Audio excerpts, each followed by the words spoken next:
Hey, how's it going, guys? Mr. Boss for the win here, and in today's GTA video, we're going to be talking about some more details regarding the Trilogy, the Definitive Edition, how you can officially install the game, and how big the file size is for each one. The game has also received an official rating, which tells us a little bit about the censorship of what's going to happen with these games, and a whole lot more. So let's actually start with installing these games first. So what's nice about these modern consoles and new video game releases is that you can basically pre-download them so that when the games officially release and when you're eligible to play them, instead of having to wait hours or lots of minutes for the game to install, it's basically ready in a matter of seconds. And so you can actually pre-install them right now, which is kind of nice. So we'll actually do this for all three versions of the game: GTA 3, the Definitive Edition; Grand Theft Auto Vice City, the Definitive Edition; and then Grand Theft Auto San Andreas, the Definitive Edition. And at least for me, on the Xbox, it was about 280 megabytes, so it didn't take long to install at all. You guys can see it sort of just tells you the description. It sort of gives you the box art right there of what the game actually looks like. Published by Rockstar Games, developed by Rockstar Games, the category it's in, the description. There's like screenshots and stuff, but it doesn't show off anything that we haven't already seen so far. And obviously, if you try and play the game, it'll tell you you're too early. You have to wait a little bit longer and then check back for the actual release date. The only other thing that installing these games can tell us about is the file size for each one, which is actually kind of interesting.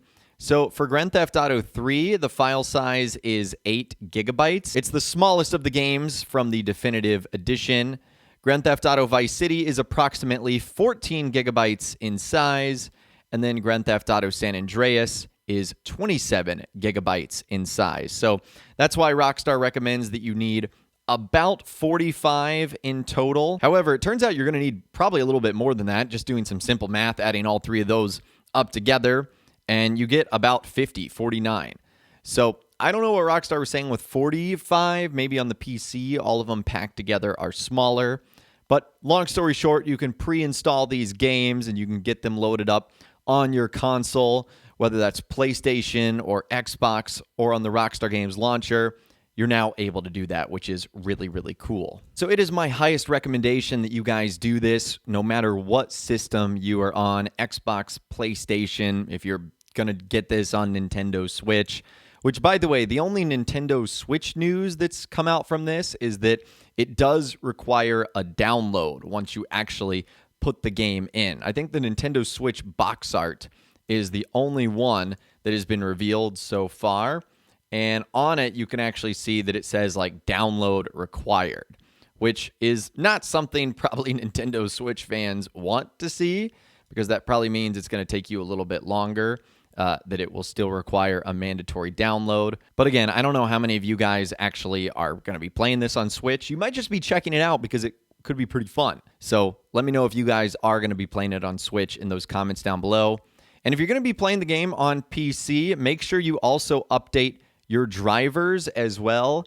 NVIDIA has actually just released the Game Ready driver with support for the GTA Trilogy, and the new versions of the game, remember, include support for DLSS. So if you guys are on PC, you're going to want to update your drivers as well to get this whole thing started. Now, a couple of other interesting things that happened with the GTA Trilogy, the Definitive Edition.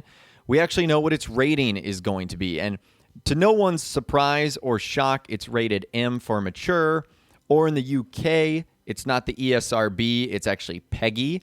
It's the Pan-European Game Information. They have rated it 18 as well. But we can also sort of see some of the information behind its 18 rating. So it says, advice for consumers. The game has received a PEGI 18, which restricts availability to adults only and is not suitable for persons under 18 years of age. This rating has been given because it features graphic violence, violence against vulnerable and defenseless characters, motiveless killing of innocent characters, encouragement of gambling, and strong language. It gives you a brief outline of the game, which we already know. The interesting things to focus on here are the content-specific issues and other issues. It says the game features frequent strong violence, including the ability to attack and kill innocent, vulnerable and defenseless characters using vehicles and a wide variety of weapons. Stealth attacks can be used, which involve coming up behind other characters and slitting their throats. There is the sight of blood spurts when characters are attacked, and some of the violence is graphic and can result in dismemberment or mutilation, such as attacking people with a chainsaw, running them over with a combine harvester, or setting people to fire with Molotov cocktails. It's also possible to shoot off characters' heads using an assault rifle, and there is the use of strong language. I will not repeat those. As well as discriminatory terms, it's possible to enter casinos and gamble. And other issues, there are crude references to sexual activity, including the production of pornography, as well as the ability to request lap dances in the strip clubs. It's also possible for the player's character to engage in sexual activity with prostitutes, although this is only implied. For example, through the sight of an exterior of a vehicle shaking. There are references to drug dealing, sight, and illegal drug use. So obviously, those are the things you experience in a GTA game, or at least a portion of it. But what's interesting to note there, and just gathering some good news, is it doesn't look like there's going to be a lot that's censored. Like, it's not like Rockstar was going to remove the ability to chainsaw someone or run someone over with a combine harvester.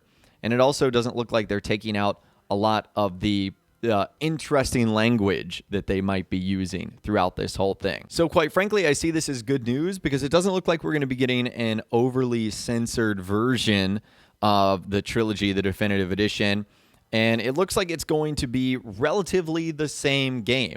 Obviously, we talked about a change that Rockstar was going to be making the other day, and that was removing the Confederate flag.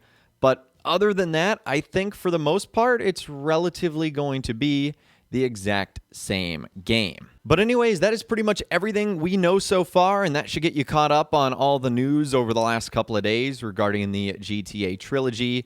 The only other thing that's going on in the Grand Theft Auto world right now, it is the official anniversary of Grand Theft Auto Vice City, which released on October 27th, 2002. So how about that? Way to go, GTA Vice City. It is your birthday as well. We're just getting lots of like Grand Theft Auto Trilogy birthdays and anniversaries over the last couple of days. But like I said, I'd love to hear from you guys in those comments down below. What do you think of this new information that has come out regarding the rating and also the fact that you can preload the games? Let me know what you think in those comments down below. Would love to hear from you guys down there. If you guys did go and enjoy this video, though, a like rating would, of course, be awesome. And be sure to subscribe to my YouTube channel if you are new.